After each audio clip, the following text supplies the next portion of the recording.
Welcome to Carra Cottage.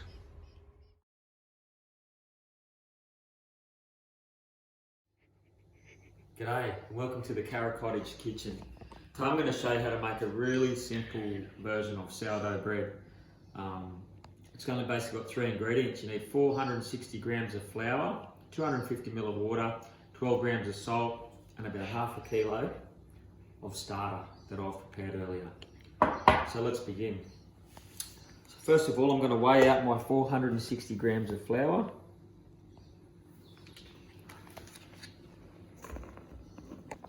Now I've mucked around a fair bit with this to get this how I like it, this recipe. There's lots of different versions. I'm just trying to get it right.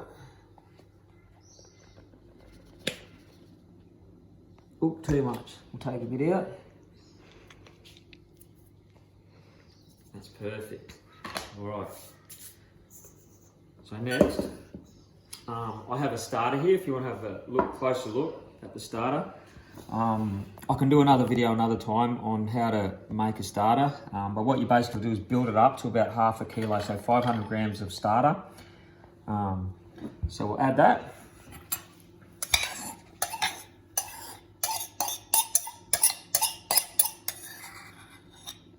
Here's our starter. 250 mils of water. Now we don't add the salt at this point. I'll show you where we add the salt later, and the reason for that. So the reason we don't add the salt at this point in time is that salt actually can slow the growth of the starter at this stage. So we'll add it at a later stage, just so we don't get that happening for us. So I'm just mixing it. As you can see, all I'm using is a butter knife. I don't have a Thermomix, nothing fancy, just a steel bowl and a butter knife.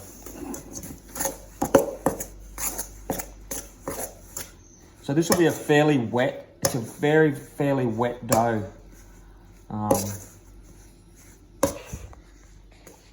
you can see, it's quite sticky. So at later times when we're stretching this, you'll need to have your hands wet, and that way they won't stick to the dough. So that's combining nicely now.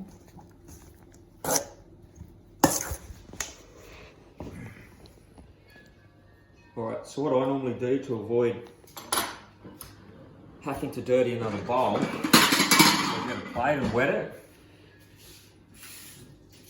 So because it's wet, the dough's not going to stick to it. So always wet hands when you're handling this dough because it's very sticky and goopy.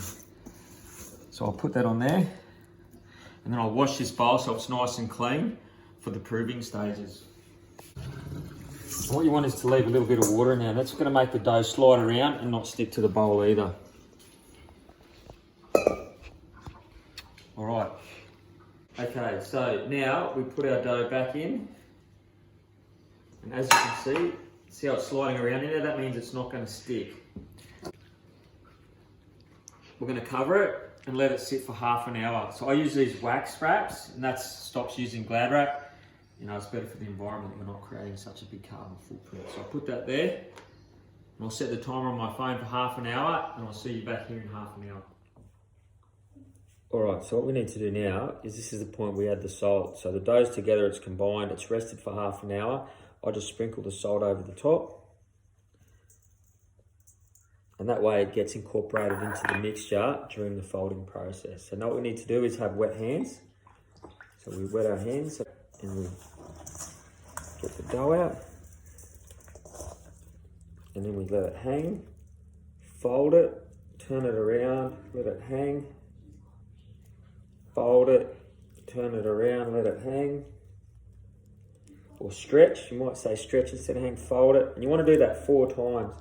So as you can see, it's a very wet mixture.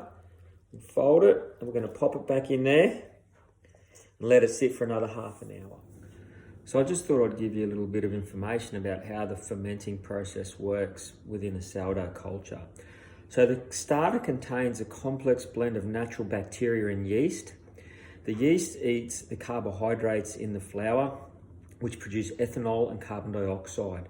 The ethanol is further broken down by the bacteria, which produces lactic acid. and then bubbles of CO2 become trapped in the elastic dough. So the dough is very elasticy, and as it becomes trapped, it can't escape, and it causes the dough to rise. All right, we'll just have a look at our dough here. As you can see, it's starting to develop in a really nice way into a really elastic and pliable dough. So here we are back after another half an hour. I'm just going to wet my hands and stretch it again. The dough's looking really good. It's actually developing beautifully into a nice stretchy dough, as you can see. So we'll fold it, turn it on its side, stretch it again, fold it, turn it, and we'll do that 4 times again.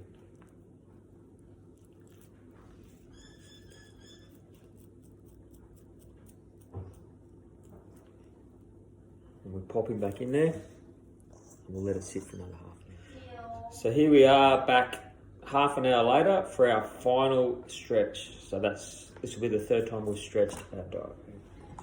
So we wet our hands.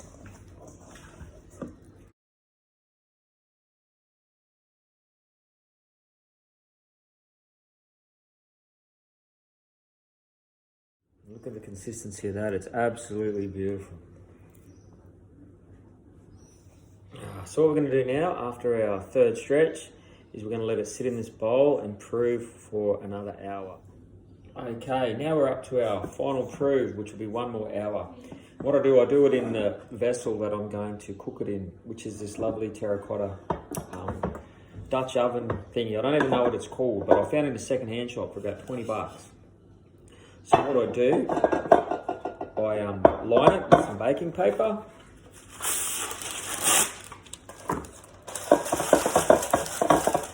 I usually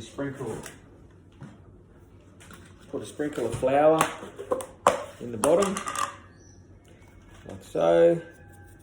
And we get our dough, make sure we've got wet hands, as always. And then what I do to shape it into the loaf, there's a lot of different ways people do this.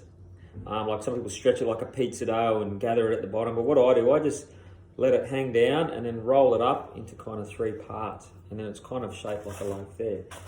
I'll just pop it in there. And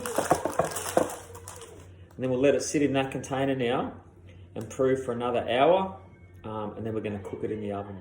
So now we've come to the point where we're going to actually cook our bread. If you want to come close and have a look, I'll show you how I prepare it.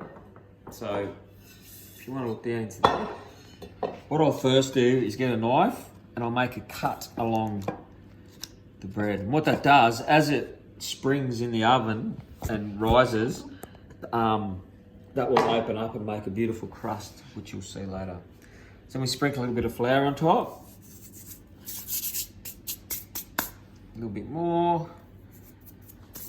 We pop our lid on and we're going to pop it in the oven. And what we're going to do, we're going to cook it for about 40 minutes with the lid on, and then we're going to take it off and let it cook for a further probably half an hour to let it actually brown and get a great crust. So let's go over to our carrot cottage oven.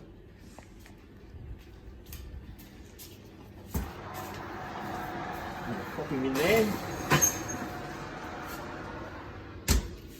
And I'm going to go and set my timer for 40 minutes. I'll see you then. Now we're going to take the lid off and have a look at how much it's sprung up out of the oven. I'll go and get it.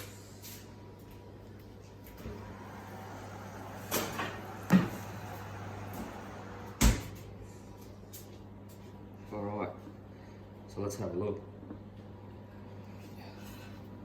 Wow, see how much that's grown in the oven? That's called oven spring.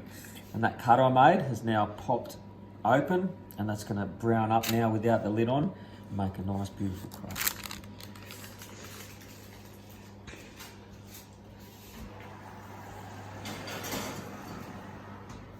Just turn it down a bit. I'm going to go and check our loaf of bread now. It's been about half an hour.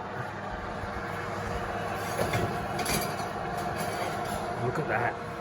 It's a perfect loaf of sourdough bread. Pop it over here and then put it on a cooling tray. So here we have it. Finally, after all that hard work, we have our loaf of bread cooked. So what we've got to do now is turn it out onto a cooling rack and let it cool for 2 or 3 hours while the gluten still does its thing. Then it'll be ready to cut, and we'll show you what it looks like. So let's put it on the cooling rack now.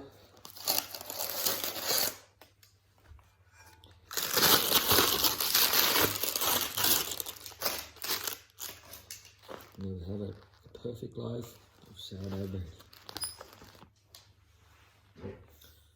Okay, now it's come time to cut our loaf. It's been cooling for about 2 hours. So I'm going to cut it open and show you what it looks like inside.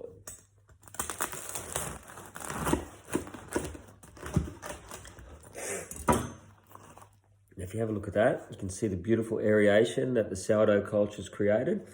A really good indication of a good loaf is if you squeeze it together and let it go, if it comes back to its original shape. So have a look at that.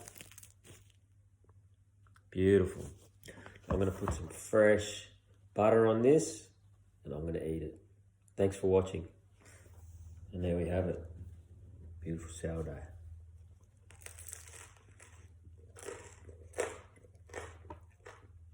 Oh, yum.